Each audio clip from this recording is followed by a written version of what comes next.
Hola a todas y a todos. Estamos en un nuevo videochat, un videochat que tiene como hashtag Pregunta Cáncer de Mama, todo junto, Pregunta Cáncer de Mama. Y están con nosotros dos personas que conocimos hace poco, Concha del Álamo, Concepción del Álamo y Estela Romero.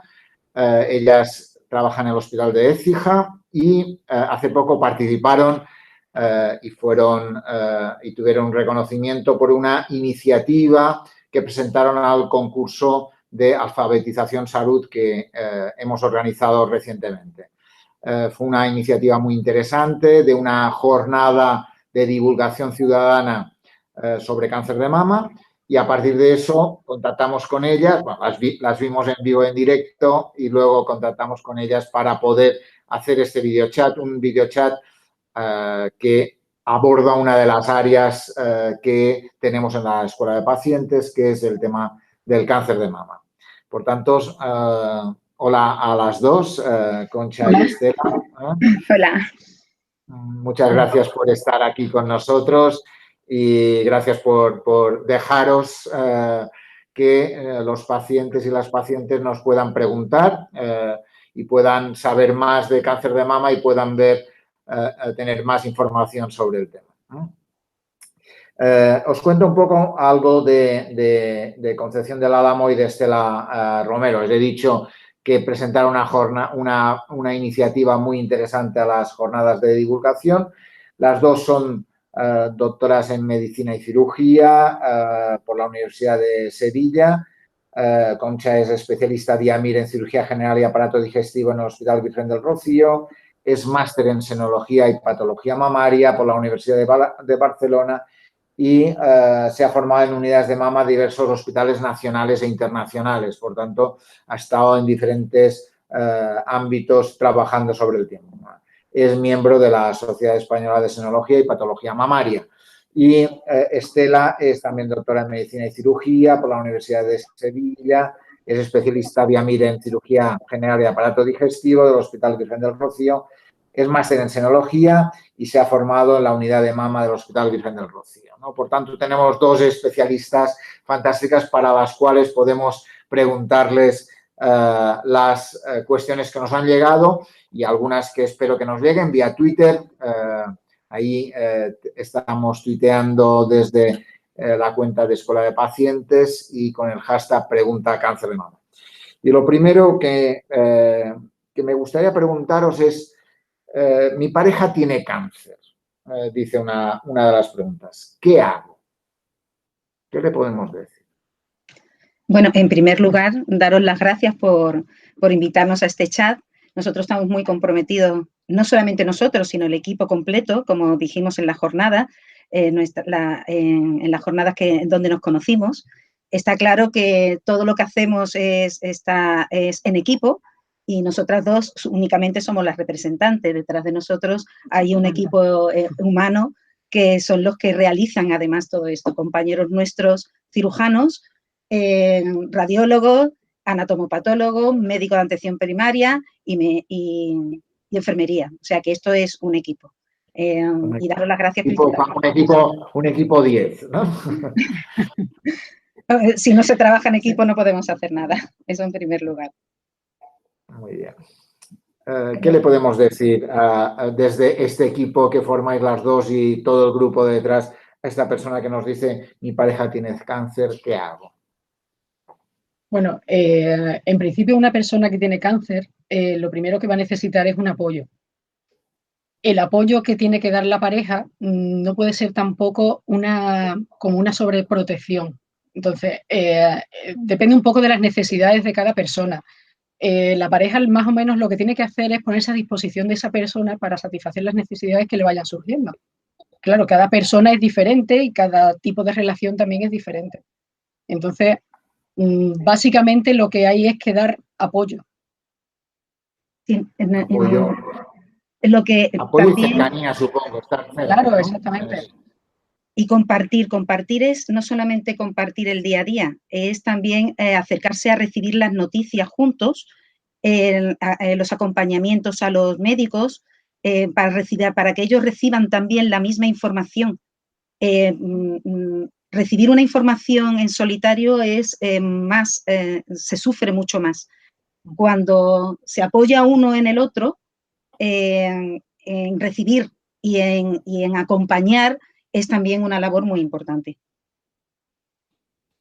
Vale, perfecto, muy bien. Por tanto, la importancia de la ayuda, del apoyo, de la cercanía, de ir juntos, es un elemento fundamental, ¿no? En ese sentido. Sí. Hombre, aparte también la pareja que acompaña y que está junto a la persona que tiene cáncer también va a necesitar a la vez un apoyo, ¿no? Quiero decir, la persona que sabe que su pareja tiene un cáncer también sufre. Entonces, una cosa muy importante es hacer un pacto entre los dos. O sea, si tú sufres, cuéntamelo, pero si yo sufro también te lo debo de contar. O sea, no intentar proteger a la otra persona ocultando, por ejemplo, información. Eso también creo que es bastante importante. Vale, muy bien.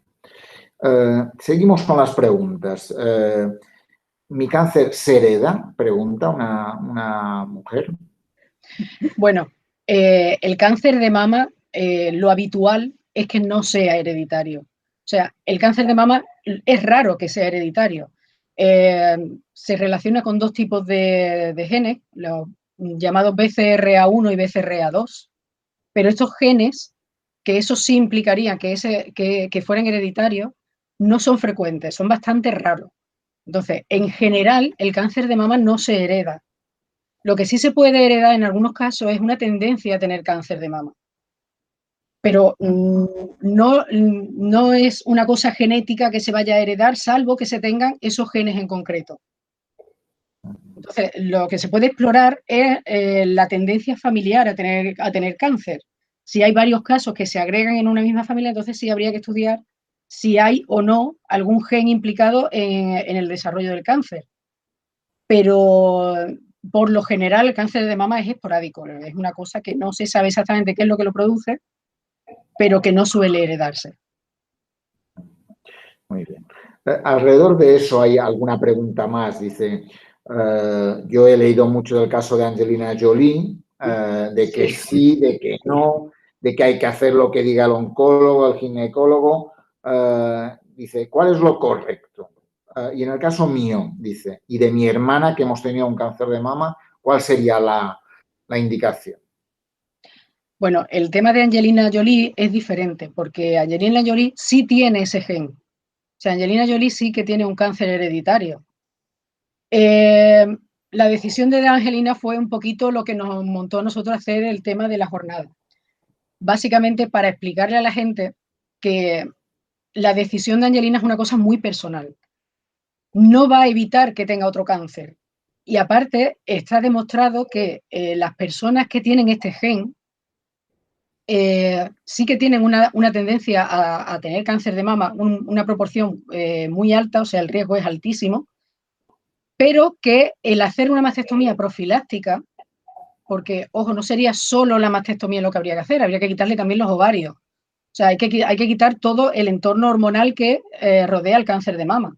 Sería quitar las dos mamas y quitar el ovario. Eso no quita completamente el riesgo de tener un cáncer de mama, porque no se quita el tejido completo mamario. Y por otro lado, los estudios en personas que tienen este gen han demostrado que sí que es verdad que se benefician de la mastectomía bilateral aquellos casos en los que ya han tenido un cáncer. Si ya lo han tenido y tienen este gen, entonces sí pueden beneficiarse de quitarse el otro pecho, porque sí hay resultados de supervivencia que son positivos. Pero en el caso de que no hayan tenido ninguno, aunque tengan el gen, no les produce ningún beneficio el quitarse las dos mamas. No hay ningún beneficio en el sentido de supervivencia ni de periodo libre de enfermedad. Entonces, y en el caso de lo que pregunta... ¿Cómo? Sí. En el caso de lo que pregunta, dice, en el caso mío y de mi hermana que hemos tenido las dos un cáncer de mama, ¿cuál sería lo que hay que hacer? Claro, el caso concreto de esta mujer habría que estudiarlo. O sea, si solamente son ella y la hermana, como ya he dicho, lo más frecuente es que sea un cáncer esporádico. Lo que sí que habría que estudiar es si hay más antecedentes en la familia. Y en el caso de que hubiera más antecedentes en la familia, estudiar alguno de los dos casos que ha tenido cáncer para ver si realmente tienen el gen o no lo tienen. Y ese sería el primer paso a dar. La edad es que es muy importante.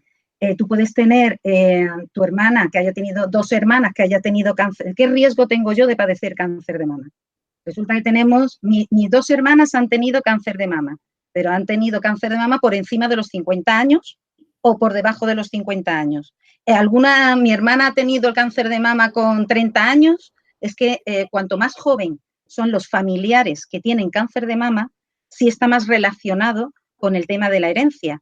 Entonces, es importante hacer un estudio de la familia. O sea, por eso hicimos estas jornadas. Todo el mundo que tenía algún tipo de herencia, pues ya se echó las manos a la cabeza y, Dios mío, ¿qué va a pasar aquí? Entonces, lo que hicimos estas charlas para hablar de los riesgos familiares de cáncer de mama. Riesgo bajo, riesgo medio, riesgo alto. Incluso los que tienen riesgo alto se hacen pruebas genéticas y estas son negativas, es decir, que es por una agregación familiar. Pero solamente diciendo mis 2 hermanas han tenido cáncer, ¿yo qué riesgo tengo? Pues en principio lo que hay que hacer es hacer un estudio familiar y dependiendo de todo ese estudio se podrá calificar esos antecedentes en esos 3 riesgos. Dependiendo de esto, se harán seguimientos o no se hará nada.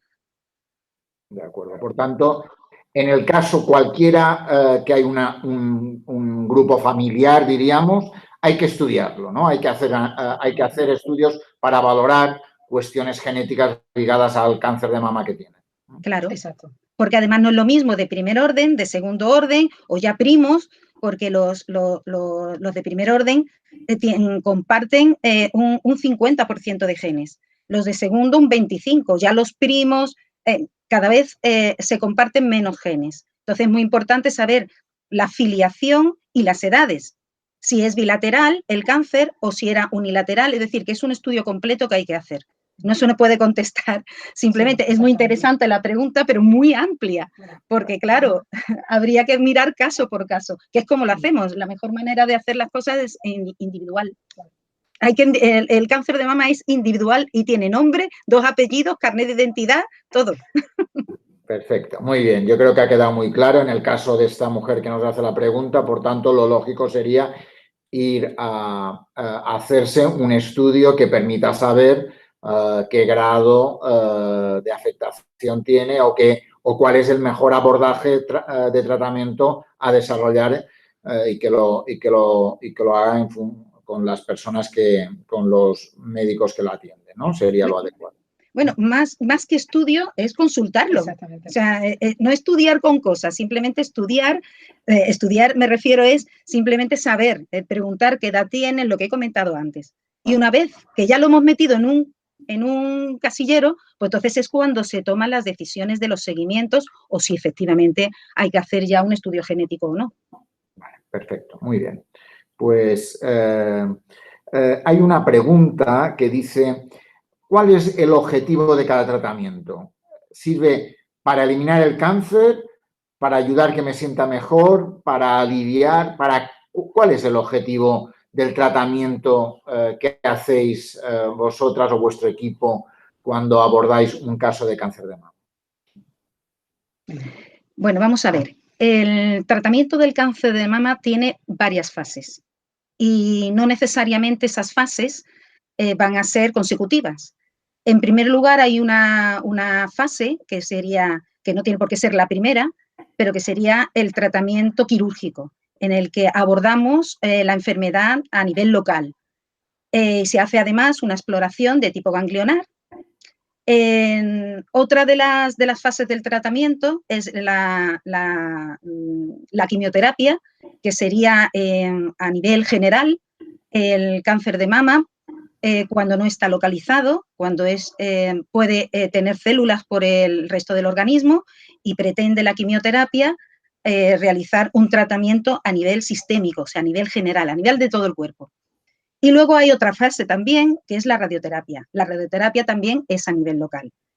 El orden en el que se empleen estos tratamientos o estas fases va a depender mucho del tipo de tumor en el que estemos. No significa, hay veces que empezaremos por la cirugía, otras veces empezaremos por las características del tumor, por la quimioterapia. Lo que sí suele ir bastante unido es la cirugía conservadora, es decir, la cirugía en la que no se extirpa la mama, es decir, solamente un trozo de tumor. Lo que se hace es completarlo con radioterapia, es decir, para hacer el tratamiento local. Si las personas la pregunta que dices, que si me voy a sentir mejor, es muy curioso cuando estamos en la unidad de mama y hablamos del tratamiento que le vamos a hacer, cuáles son los pasos que van a hacer. Creo que el saber qué es lo que van a hacer, qué se va a hacer, qué es lo que se quiere conseguir con todas las cosas, tranquiliza mucho.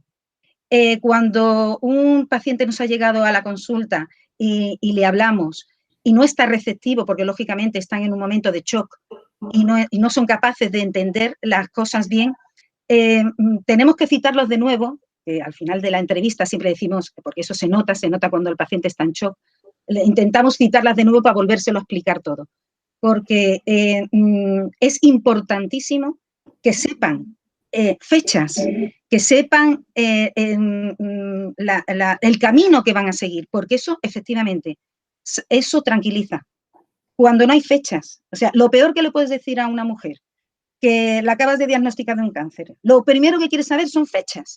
Bueno, ¿y cuándo? Aparte de qué me van a hacer y cuándo. Y necesitan saber todo este tipo de cosas. Yo creo que lo que más tranquiliza es que nosotros procuremos esa receptividad, esa empatía y que desde luego sepan importante todos los pasos que van a seguir. Y, hombre, ya va a depender de cada persona. Pero nosotros nos hemos dado cuenta, porque claro, en el recorrido profesional que tenemos desde hace tantos años, uno va también aprendiendo de los pacientes y de cómo tratarlos. Y hay una diferencia entre la tranquilidad, en teoría, que produce fechas y pasos a seguir y expectativas que vamos a conseguir con el tratamiento, que cuando no son capaces de recibir esa información por el propio shock que tienen. Y hablando del shock, cuéntanos un poco qué es lo que genera cuando decís el primer momento, ¿no? El primer momento cuando a alguien le decís tienes un cáncer de mama, ¿cómo es recibido eso? ¿Has hablado de shock como importante? Bueno, es que tenemos varias personalidades. Vamos, tenemos varias personalidades. Tenemos la persona que se pone a llorar en silencio. Tenemos la persona, vaya por Dios, esto ya me lo imaginaba yo. Bueno, pues ¿qué le vamos a hacer?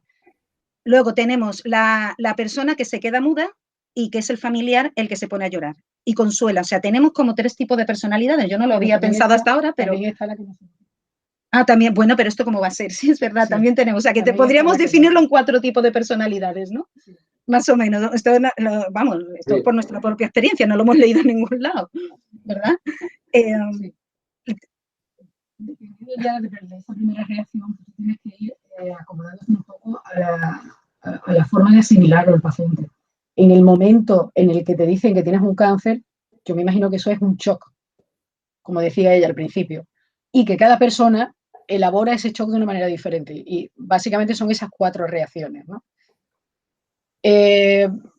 La forma de reaccionar a eso, pues en principio es darle un momento a la paciente para que asimile. Sobre todo, por ejemplo, la que ha dicho, eso no es verdad. O sea, que es más frecuente de lo que parece. O sea, mucha gente no se lo cree. Y una vez que empieza a asumir que tiene una enfermedad, pues digamos que ya empieza a haber una respuesta. Y la aceptación va llegando, digamos que a base de distintos pasos, ¿no? Entonces, en esa primera consulta, en la primera vez que te dicen que tienes un cáncer, primero tienes que hacerte a la idea de que tienes un cáncer. Eso puede pasarle a una persona en los primeros 5 minutos, o a otra persona, a lo mejor hay que citarla otro día, porque todavía no lo ha asimilado. Y las dudas no van a surgir en ese momento, sino que van a surgir después. Entonces, digamos que hay que darles un momento para que elaboren un poco las respuestas, ¿no? Después, el saber que se están dando ya pasos para resolver esa situación, eso es una cosa que ya tranquiliza. O sea, que te den la noticia de que tienes un cáncer es malo, pero que te digan que ya se ha empezado a dar pasos para resolver esa situación, eso siempre da una cierta tranquilidad. Es la importancia que decía la doctora del Álamo de la fecha. O sea, una paciente que en ese momento asimila que tiene un cáncer, quiere saber cuándo se le va a quitar o qué se va a hacer al respecto y cuándo. Y básicamente esas son las necesidades básicas de la persona cuando recibe la noticia. La palabra cáncer, por tanto, aún marca mucho, ¿no? Oír la palabra cáncer choca, ¿no? Y, por tanto, las reacciones que comentáis de esos 4 grupos de reacciones es normal, ¿no? En ese sentido. Sí. Y es que además la palabra cáncer yo personalmente no la utilizo como primera palabra de choque. Utilizo la palabra de esto no es bueno y a lo largo, una vez que ya le dices que esto no es bueno, hay quien te dice, o sea, que es un cáncer. O bien no te dicen nada, pero que tú luego después, yo la palabra cáncer la utilizo al final ya de la entrevista. Cuando decimos, pero vamos a ver, que esto no se nos va a caer el mundo encima, que efectivamente ahora mismo la situación es caótica, pero que aquí hay soluciones y hay tratamientos y que esto hay de todo, que para el cáncer de mama, y ya utilizo la palabra cáncer, para aquellos que no se lo quieren creer.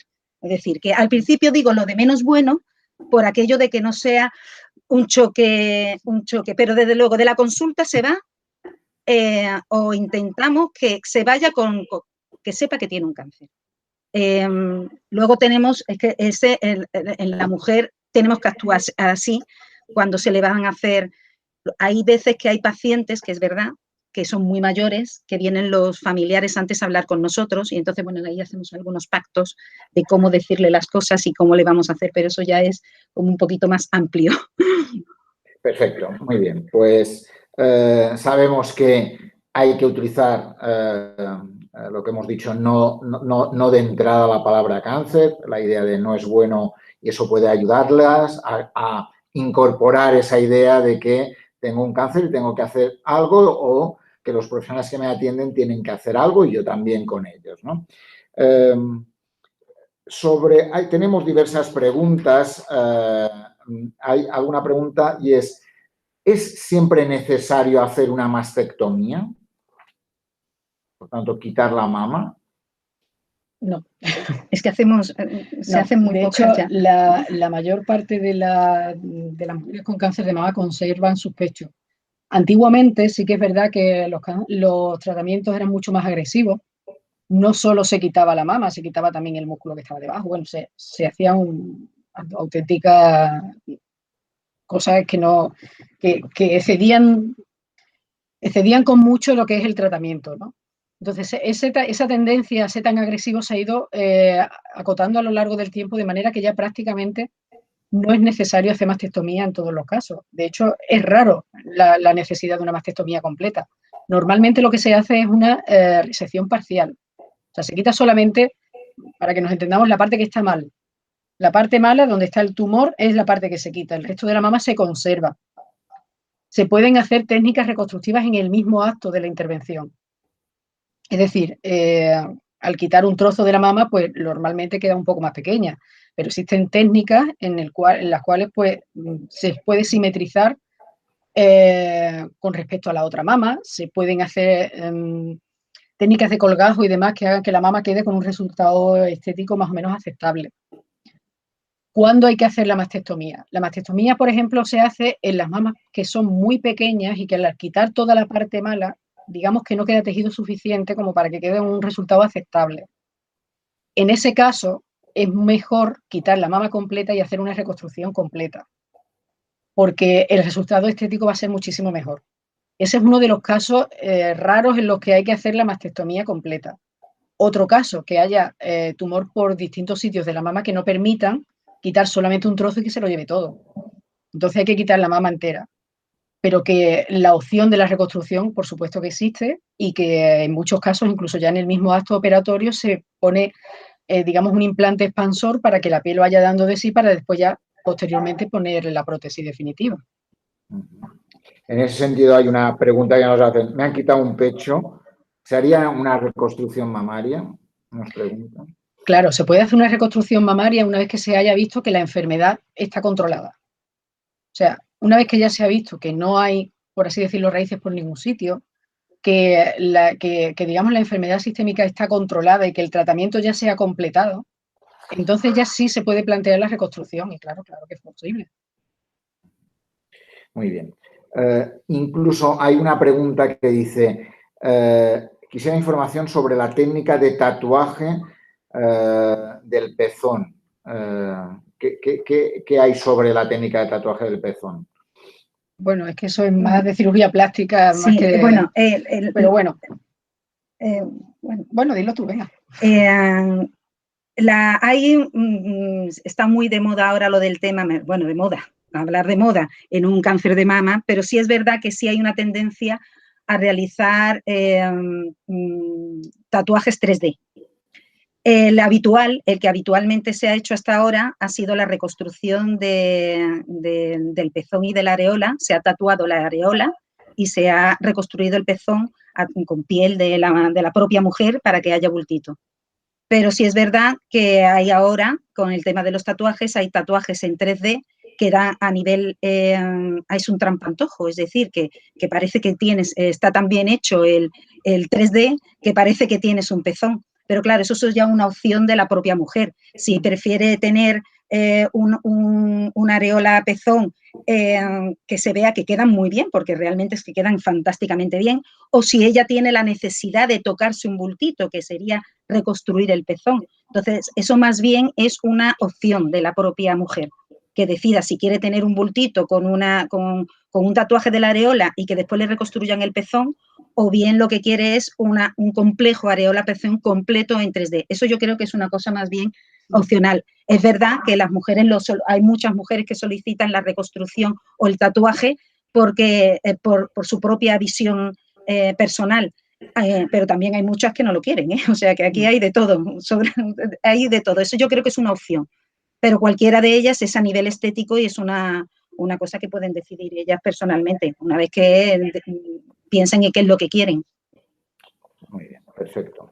Y ahí tenemos alguna pregunta más. Me han dicho que me van a poner quimioterapia, dice. ¿Se me va a caer el pelo? Bueno, normalmente la quimioterapia sí que hace que se caiga el pelo.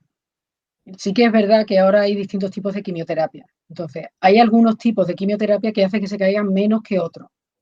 Pero por lo general, la quimioterapia lo que hace es que, digamos que ataca a células que se replican muy rápido. Las células de los folículos pilosos se replican muy rápido. Entonces, por eso es por lo que se cae el pelo. Ya digo, hay personas a las que se le cae más y personas a las que se le cae menos dependiendo del tipo de tratamiento. Pero lo habitual es que sí, que se caiga el pelo. Y de ahí el tratamiento con pelucas como un elemento habitual que claro, exactamente. Sí que es verdad. Pañuelos, ¿no? Como una forma de tratarse, claro, ¿no? De cuidarse en el sentido estético, ¿no?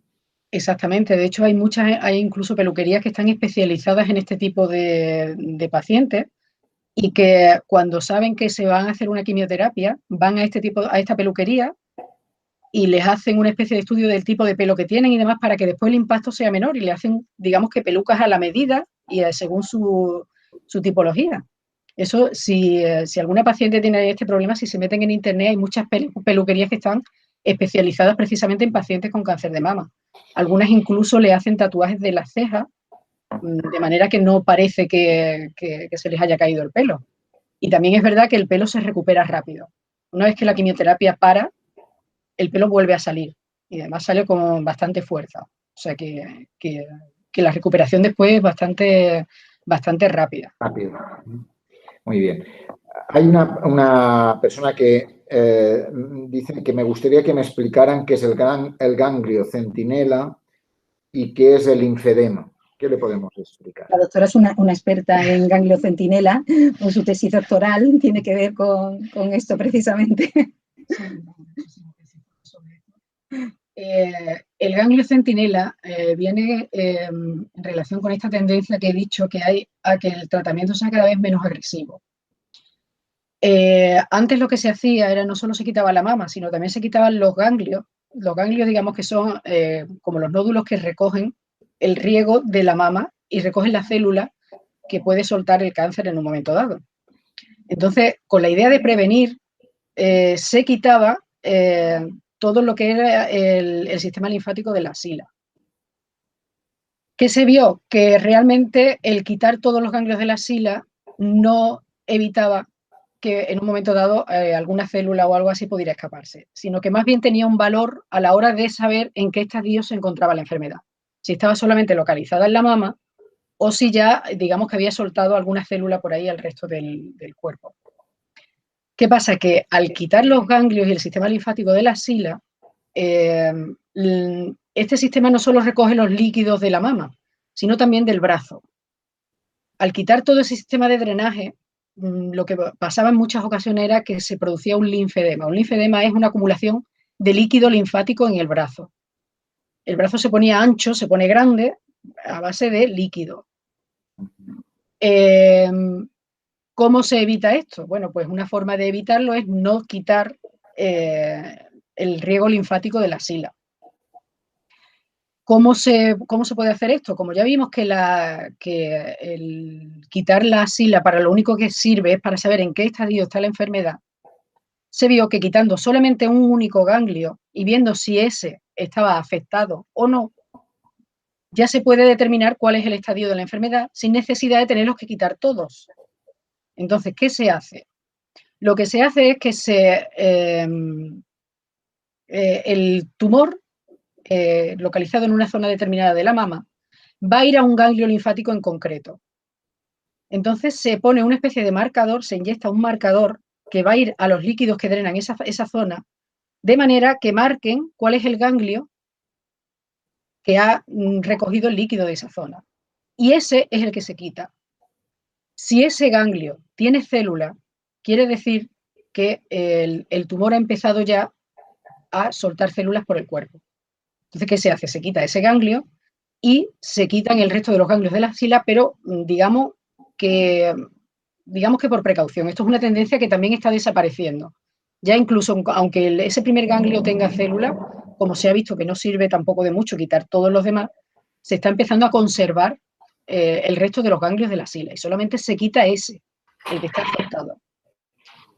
Si ese ganglio no tiene ninguna célula, indica que el tumor está localizado en la mama, con lo cual no es necesario quitar el resto de los ganglios.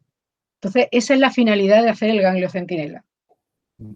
El determinar en qué estadio de la enfermedad estamos y evitar el tener que quitar todo el drenaje linfático del brazo y evitar que se produzca el linfedema, esa hinchazón que se produce del brazo y que además es muy incómoda y es muy, muy invalidante. De todas formas, hay ejercicios que pueden ayudar a disminuir el linfedema, ¿no? Claro, exactamente. Una vez que ha sido necesario hacer la linfadenectomía, pues hay una serie de ejercicios y demás que favorecen que el brazo no acumule líquido, ¿no? Y entonces, pues que sea menos frecuente la producción del linfedema. Yo también le diría a las mujeres que tienen cáncer que porque por el hecho de que le hayamos el ganglio centinela sea positivo, no significa, ay, me voy a morir ya. No, exactamente. Vamos a ver. El hecho de que el ganglio sea positivo, lo único que va a hacer es darnos más información sobre el tumor a la hora de qué tratamiento hay que poner. Porque gracias a Dios es que en mama, precisamente, los avances terapéuticos han sido espectaculares en los últimos años. O sea que esto terminará siendo una enfermedad crónica. Y yo ya espero que no pase mucho tiempo más, ¿no? Pero estoy completamente segura que esto va a ser así. Por tanto, no vayamos ahora a decir, como mi ganglio ha sido positivo, es que yo estoy peor. Eso no significa. Lo que significa es el tipo de tratamiento que hay que poner. Efectivamente. Hay que poner un tratamiento más centrado en la zona local de la mama o algo un poco más sistémico. General. Lo ideal, que sea negativo, eso desde luego, eso es lo ideal. Pero que si es positivo, pues en vez de poner el tratamiento A, vamos a poner el tratamiento E. Nos va a indicar qué tratamiento. porque además todos los cánceres no son iguales. O sea, que es que tenemos, encima, todos los cánceres de mama, hay 4 tipos de cánceres de mama diferentes y, claro, cada uno va a llevar una tendencia de tratamiento. Muy bien explicado. Yo creo que queda muy claro. Hay una pregunta que dice, ¿radioterapia, quimioterapia o las dos? Y dice, tengo un cáncer de mama recién diagnosticada y estoy impactada. No sé muy bien qué me van a hacer. Un poco va ligado a lo que decías, Concha, antes, que la importancia de saber qué y cuándo, ¿no? Como un elemento fundamental, ¿no? Bueno, depende, como ha dicho la doctora, hablamos de eso, de muchas cosas, depende del tipo de tumor, depende del tamaño. Ahora mismo, recién diagnosticado, va a ser casi más importante el tamaño. ¿Por qué? Porque eso va a implicar si hay que dar primero quimioterapia o hay que operar primero. Las opciones que hay en el momento del diagnóstico son las siguientes. Si el tumor es pequeño, pues primero lo que se hace es un tratamiento local, es decir, quitar lo que es el tumor. Y a partir de que se analice ese tumor, ya se decidirá, y de que se haga el gangliocentinela, se decidirá qué tratamiento es el siguiente. O sea, si hay que hacer quimioterapia o no, y qué tipo de quimioterapia. Si el tumor es grande, si es un tumor grande, lo primero que se hace es dar la quimioterapia con la finalidad de hacerlo más pequeño y poder hacer un tratamiento más localizado y que no sea necesario quitar la mama completa. Como ya he dicho, cada vez se tiende a quitar el trozo más pequeño. Entonces, esa es otra de las opciones, que primero le den la quimioterapia para ponerlo más pequeño y que sea más fácil el tratamiento local. Después vendría la intervención y normalmente cuando no se quita la mama completa se da radioterapia para complementar el tratamiento local. Entonces, no es que la radioterapia o la quimioterapia sean opciones diferentes, sino que son distintas fases del mismo tratamiento. Entonces, cuando la mama se conserva, normalmente después va una radioterapia. Y después, dependiendo del análisis del tipo de tumor, habrá una quimioterapia u otra, o a lo mejor no hay ninguna quimioterapia. De acuerdo. Muy bien. Hay una pregunta alrededor del tema del diagnóstico del cáncer de mama, ¿no? Hay gente que plantea si se tiene que explorar o no, si se tiene que autoexplorar la mama para saber si tiene un tumor o no, si tengo que pedirle a mi médico, a mi médica que me haga la exploración. Por tanto, preguntan, ¿cómo puedo diagnosticar si tengo o no un cáncer de mama? Bueno, el diagnóstico no lo va a hacer la paciente, lógicamente. Mi consejo, hay que autoexplorarse. ¿Por qué? Porque quien mejor se conoce es uno mismo. Entonces, cualquier cosa rara que te detectas, te lo vas a detectar antes tú que una persona que no te conoce. Si tú estás habituado a palparte las mamas, pues digamos que cualquier cosa nueva o cualquier cosa extraña la vas a detectar antes que un médico que nunca la ha tocado. Entonces, ¿es buena la autoexploración? Sí. ¿Hay que obsesionarse con la autoexploración? No. O sea, la autoexploración también tiene su momento. Lo ideal, una vez al mes. ¿Por qué? ¿Por qué al mes? Por los ciclos menstruales. La mama cambia a lo largo del ciclo menstrual, entonces el momento, digamos, propicio para explorarse la mama es una semana después de haber terminado con la regla. Es cuando, digamos, la mama está más en calma. Con explorárselo eso, una vez al mes es suficiente, pero sí es bueno autoexplorarse por eso, porque cualquier cosa la va a detectar primero la persona que se conoce a sí misma. Por tanto, sí a la autoexploración, no obsesionarse con que te tienes que tocar para saber a ver si me lo encuentro, sino que saber que tú eres la persona claro, que conocerse, mejor te conoces y que por claro, tanto puedes... conocerse y claro, cualquier cosa rara siempre la va a notar antes una persona que se conoce que una que no. Y con el tema de la exploración, aunque sí es cierto que el motivo de consulta en nuestra unidad es el más frecuente, es el nódulo de mama, es decir, el bulto en la mama, ese es el más frecuente. No tenemos que olvidar que cuando la mujer se hace la exploración, no solamente se la debe de hacer palpando, sino mirando. Es importantísimo que ver si hay asimetrías es muy importante, es decir, se pone uno delante del espejo y ve cómo es su mama, si tiene alguna alteración en la piel, que si tiene un lado metido para adentro, o si tiene algún tipo de secreción, cómo es esa secreción. O sea que no solamente tenemos que buscar bultos, sino que conocernos bien, mirarnos al espejo y decir qué guapa estoy yo hoy. Bueno, pues a eso me refiero. Y porque ¿cómo vas a acudir? Buscar una aguja en un pajar es muy difícil. Es cierto que tú puedes tocar, nos viene una paciente, vengo porque me toco aquí y nosotros le encontramos aquí, eso es cierto, eso es cierto. Pero la persona cuando va al médico, la mujer cuando va al médico, va porque se ha notado algo. Yo vengo a que me exploren.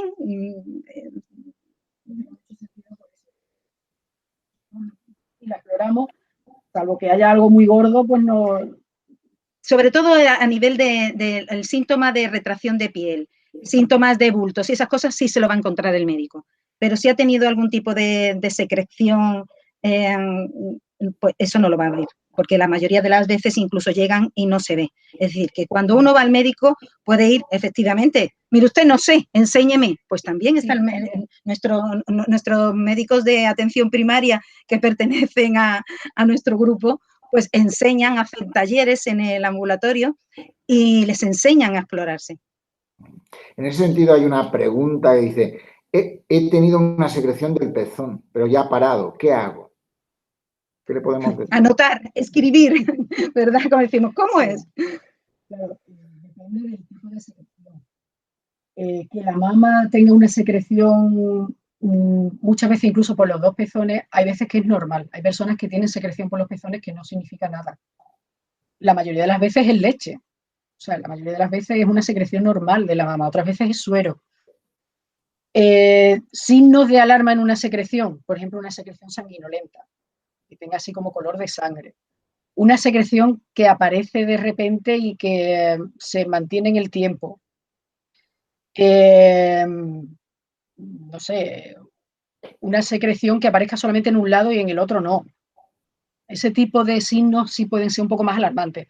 Que puntualmente en un momento dado haya habido una secreción, normalmente no significa nada. Puede ser un cambio hormonal que en ese momento dado pues ha dado que dé un poquito de líquido.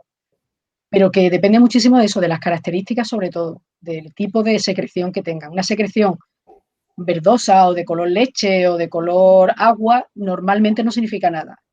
Una secreción que tiene así un aspecto más hemorrágico, así como de sangre, como más marrón, eso sí puede alarmar más. Ante la duda, consultar con su médico. Siempre. Nosotros siempre decimos, cuando terminamos las consultas o damos de alta paciente, siempre decimos, signos, o sea, si control por el médico de atención primaria, cualquier síntoma o dudas.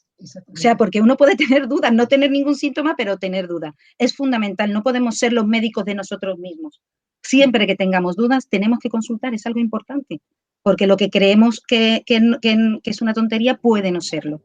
Es importante que si hemos tenido secreción y cuando vayamos al médico de cabecera para decirle, la hemos tenido, y ya ellos nos dirán, pues mira, esto sí, esto puede ser algo o puede no ser nada, es importante. Primero, ¿qué medicación tomamos?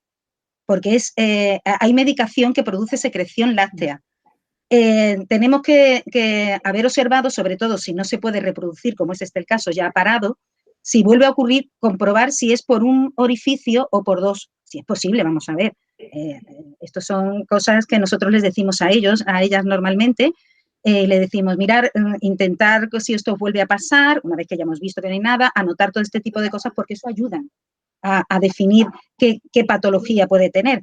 Una estimulación del pezón, como pasa en los atletas, que en otras situaciones puede producir secreción láctea, una estimulación seguida del pezón. El pezón tiene unas terminaciones nerviosas que tienen una conexión directa con el cerebro, que cuando lo estimulas pueden producir incluso hormonas y producir secreción láctea.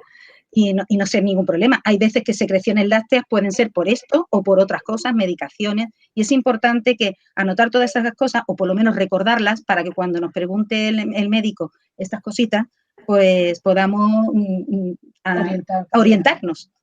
Claro. Y sobre todo una cosa también importante, no siempre que sea sangre es un cáncer. Exacto. Esto es una cosa importante. Digamos que es un signo así como más de alarma, pero significa que vaya a ser algo malo. Porque hay una patología que se llama papiloma, que es el más frecuente. Es más frecuente que el cáncer, de hecho, que también puede dar una secreción hemorrágica, no tiene por qué ser malo. O sea, Vale, que no hay que ir corriendo a urgencias, me ha salido esto. Que con ir al médico de cabecera, él sabrá hacer lo que tiene. Muy bien, perfecto. Hay una pregunta en esa misma línea de lo que hemos dicho de autoexplorarse, de mirarse, de valorar una serie de cuestiones. Ya dice, mi madre me ha dicho que tiene la piel del seno arrugada. ¿Es peligroso? ¿Qué tengo que decirle? Pues primero valorar si eso estaba así antes o ha salido ahora. Eso es muy importante. Si siempre ha tenido esas arrugas ahí en la piel, pues lo mismo las ha tenido desde siempre y no indica ningún problema. Otra cosa es que le hayan salido ahora nuevas o que sean diferentes, por ejemplo, que las tengan en un pecho y en el otro no. Eso sí puede ser un signo de alarma. Mi recomendación es una duda importante y yo creo que debería consultar con su médico, claro. Perfecto. Pero eso, valorar eso, sobre todo eso, que sea algo que ha salido de nuevo. Si es algo que ha salido de nuevo, hay que valorarlo más, claro, exactamente. Con más rapidez, diríamos, ¿no? Que si es algo que siempre ha sido así o ya lleva mucho tiempo así, ¿no? Lo importante es ver los cambios. Por eso es importante conocerse, por detectar este tipo de cosas y encontrarlas, ¿no? El problema de las personas mayores es que ellas ni se miran ni nada y suelen ser o cuidadores o la propia familia cuando van a bañarlas son los que detectan este tipo de cosas y son las que vienen y nos consultan. Que no solamente lo detecta la propia persona, sino que esto pasa sobre todo en personas mayores o con problemas de comunicación. Hay algunas preguntas sobre revisiones. ¿Cada cuánto hay que ir a revisión? Nos pregunta. Revisión. Es que verán, vamos a ver. Lo que no podemos es convertir en enfermos pacientes sanas. ¿De acuerdo? Entonces, aquí en Andalucía, estamos en Andalucía, el control de la prevención radiológica, o sea, el programa de detección precoz del cáncer de mama, llamado screening, cribaje, que tiene muchos nombres, se realiza entre los 50 y los 69 años. ¿Cuándo hay personas que hay que revisarlas que no están dentro de esa franja de esa edad? Son mujeres que tienen algún tipo de factor de riesgo. ¿Qué factores de riesgo? Pues pacientes que se ha estudiado y que tienen algún tipo de lesión que necesiten vigilancia, pacientes que tengan o mujeres que tengan antecedentes, un tipo de antecedentes de cáncer de mama, normalmente los de riesgo medio o riesgo alto, porque los de riesgo bajo, al ser de riesgo bajo, es el mismo riesgo que la población general. Que otras son principalmente las causas por las que a alguien se le tiene que hacer un seguimiento, es decir, por alguna patología que tengamos que se haya diagnosticado que sin ser maligna simplemente necesite un seguimiento o aquellas mujeres que por sus antecedentes familiares necesiten algún tipo de control. Y ya está, y no hay que hacer más. No hay que hacer más porque no podemos convertir en enfermas pacientes sanas, porque hacer la radiografía de mama hoy por hoy es el mejor método de screening que hay, pero no sirve para todas las franjas de edades y entonces no dan la misma claridad en todas las mamas y muchas veces convertimos a mujeres en pacientes, en enfermas, sin serlo. Entonces, nosotros seguimos el protocolo de la Junta de Andalucía a pie juntillas y utilizamos todas las causas por las que una mujer fuera del programa necesita un seguimiento, por alguna razón. Perfecto. Pues hay otra pregunta que va en la línea de lo que has contestado. ¿A qué edad tengo que tener para hacer un screening o el cribaje o la revisión? Y has dicho entre los 50 y los 69 años. Y en ese sentido, normalmente las mujeres de esa edad reciben una carta en la cual les dicen que son citadas para poder hacer esa revisión, para poder detectar si tienen alguna cuestión a valorar, ¿no? Claro que es lo que he comentado, salvo los riesgos o una persona tenga dudas de algo, pues entonces tendrá que acudir a su médico y se le hará su revisión para comprobar que todo está bien. Perfecto. Esto es una cosa en la que implicamos mucho a las mujeres. Nosotros cuando hablamos, vengo a hacerme el chequeo, pero implicamos un poco a la toma de decisión de la mujer, es decir, le informamos, decimos qué es lo que hay y después que ella tome la iniciativa también de que se implique en el tema de su seguimiento o si necesita o no necesita revisiones. O sea, que también implicamos un poco a la mujer en esto. Perfecto. Tenemos 3 o 4 preguntas más. Voy a mirar luego si ha llegado alguna pregunta por Twitter o por Facebook, pero la primera va alrededor de los sujetadores del cáncer de mama. Tenemos varias preguntas. Si usar sostén influye, si puede provocarlo, si sujetador con aros incrementa el riesgo. ¿Qué les podemos decir sobre el tema de sujetadores y cáncer de mama? A ver. Bueno, nosotros hemos hecho un estudio, precisamente. Hicimos un estudio que presentamos en el congreso que hubo en Valencia. Hicimos un estudio con una muestra de 850 y tantos, 60 y tantas personas. Hicimos un estudio, hicimos también una revisión bibliográfica y hoy por hoy no hay ningún estudio que diga que el sujetador es un factor de riesgo para producir cáncer. Pero sí es cierto que el sujetador, si no es el sujetador adecuado, puede producir ciertas patologías. Nosotros cuando vamos a la consulta, pues vemos todo tipo de sujetadores.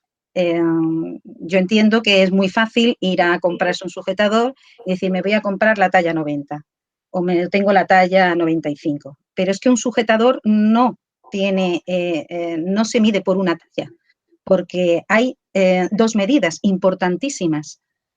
Una es la medida bajo pecho, es decir, de torácica, y otra es la medida del contorno de pecho. La medida del contorno bajo pecho es el número y el de contorno del pecho es una letra. Entonces, hay mujeres que pueden tener la talla 90, pero utilizar una copa A, una copa B, una copa C. Todo esto tiene su relación y su importancia. La mama debe de sujetar, pero no debe de comprimir, no debe de aplastar.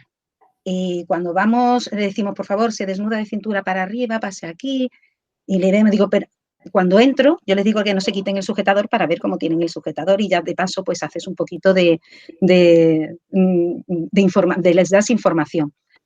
El sujetador con aros encima de la propia glándula, haciendo marcas, comprimiendo. Cuando le colocas el sujetador, sale molletes por todos los lados. Entonces, lógicamente, eso no es un buen sujetador. ¿Qué es lo que pasa cuando no tenemos un buen sujetador? Principalmente la mama tiene toda la vascularización, tanto arterial, venosa y linfática, entra por la zona externa de la axila. Si nosotros comprimimos esa zona con un aro o con un sujetador apretado desde que nos levantamos a las 7 de la mañana hasta que nos acostamos a las 12 de la noche, estamos comprimiendo y eso va a provocar 2 cosas fundamentales. Una, que nos va a doler. O sea, vamos a tener dolor en las mamas. Me duele. Las mamas me duele, que yo no te puedo imaginar lo que me duelen a mí, las mamas por aquí, por aquí.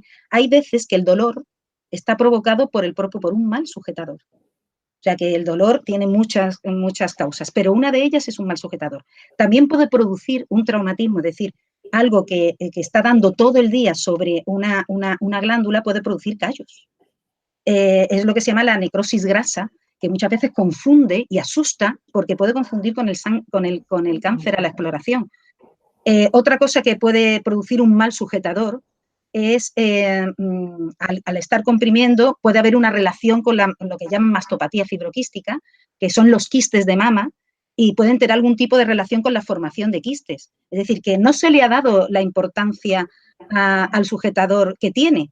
Y se han estado vendiendo sujetadores por una talla en vez de por 2.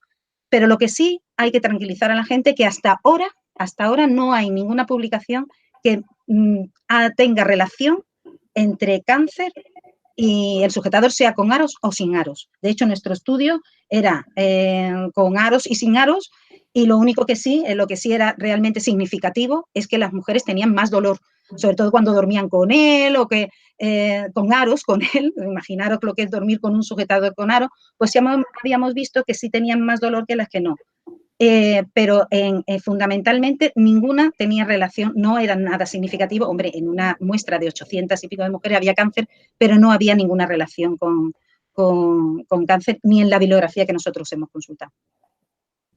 Muy interesante lo que contáis y seguramente no todo el mundo aborda ese tema, y es un tema que cualquier mujer seguro que le preocupa, y que por tanto una información de gran interés y que seguro que lo va a valorar de forma importante. Tenemos una pregunta sobre el tema de alimentación y cáncer, una sobre ejercicio físico y una pregunta sobre otras cuestiones como desodorante, pastillas anticonceptivas u otros medicamentos. ¿Qué le podemos decir primero sobre estoy en tratamiento con un cáncer de mama? ¿Cuál es la alimentación más adecuada durante el tratamiento? Bueno, sea durante el tratamiento como prevención, como no se conocen exactamente cuáles son los factores que influyen en el cáncer de mama, quitando solamente los factores hormonales, que bueno, que eso ahora lo hablaremos un poquito más detenidamente, cualquier tipo de alimentación equilibrada va a favorecer la salud en general. No hay una dieta específica que sea para evitar el cáncer, al menos no el de mama. El de colon es otra cosa, pero digamos que una alimentación sana, una alimentación que sea rica en fibra, en frutas, en verduras, en general va a prevenir todo tipo de cánceres. No hay una alimentación, como digo, específica para el cáncer de mama. El ejercicio físico también es importante. Entre muchos de los factores que se relacionan con el cáncer, como he dicho, hay cierta relación con las hormonas y la obesidad. El sobrepeso a partir de la menopausia, digamos que es una cosa que favorece el cáncer de mama, por el tipo de transformación hormonal de la grasa y a partir de la menopausia. Antes de la menopausia, la obesidad no tiene relación ninguna con el cáncer de mama, pero después de la menopausia sí. Ya digo, como prevención, el ejercicio físico y una alimentación equilibrada y saludable siempre va a favorecer una menor tendencia a tener todo tipo de cánceres, no solamente cáncer de mama. Y en cuanto a lo de el tema de los desodorantes, si no puedes utilizar desodorantes que tengan, no sé, aluminio, me parece que dicen, porque produce cáncer de mama. No hay, hasta ahora, no hay ninguna prueba científica que diga que eso es así. Es decir, todos los bulos que hay, bulos o informaciones sobre que no te eches este desodorante o no tomes este tipo de la Coca-Cola, o son bulos que salen, pero que no tienen ninguna base científica. O sea, que hoy por hoy no hay, este tipo de cosas no están demostradas que puedan producir cáncer de mama. Ni bueno, ni otros cánceres, claro. Es muy importante lo del tabaco y el alcohol. Es muy importante. El tabaco, o sea, que además de el tabaco, por supuesto, cero. O sea, que no solamente ya porque además produce otros cánceres que sí está más catalogado, pero y el alcohol ya se sabe que también se han hecho últimamente estudios de que hay que consumirlo con bastante moderación. Diciendo también lo del tabaco, el tabaco se relaciona mucho con el cáncer de pulmón, pero sí que puede haber una relación indirecta con el cáncer de mama y aparte una relación directísima con los accesos mamarios. Muchas personas que le salen mastitis continuamente y no saben exactamente por qué, casi todas son fumadoras. Y hay una relación directa entre el tabaco y la patología mamaria en el sentido de accesos y de fístulas mamarias. La nicotina produce un compuesto que a veces os puede obstruir los conductos que van al pezón, que se llaman galactóforos, conductos galactóforos, pueden obstruirlo y pueden dar lugar a mastitis, a fístulas, y el origen está en el tabaco. No relación con cáncer, pero sí relación con infecciones de repetición mamaria. Muy bien, pues la verdad, un placer oíros, un placer aprender con vosotras. La verdad es que sois un gran equipo y, por tanto, un placer haber compartido esta jornada con vosotros, porque, sin duda alguna, hemos aprendido. Yo espero que las personas estoy seguro que las personas que nos han enviado las preguntas han aprendido alrededor de vuestras respuestas y que hacemos un pequeño trabajo añadido al que hacéis vosotras en la consulta, que hacéis todo el equipo en la consulta, para que la gente tenga la mejor información posible y yo pueda con eso tener la información adecuada para tomar las decisiones más adecuadas. No sé si queréis añadir algo más a todo lo que habéis dicho, a lo mucho y bueno que habéis dicho. ¿Alguna cosa que queráis añadir? Bueno, daros las gracias por lo que hacéis. Creemos en esto, si no, no haríamos las jornadas que hacemos en motivo de que, como tú has comentado, que lo presentamos al concurso. Si no creyéramos en que esta información que damos a las personas fuera del ámbito de la enfermedad y del hospital, que hace que estemos más cerca y que nos puedan hacer preguntas como con más confianza, creo que hacéis una labor maravillosa y cómo no lo vamos a pensar si nosotros estamos metidas también en esta envergadura. Pues, nosotras y nuestro equipo. Pues muchísimas gracias a las dos. Un placer haberos tenido en este video chat de hoy y que espero que podamos contar con vosotras en otra ocasión. Muchísimas gracias. Vale, muy bien. A vosotros.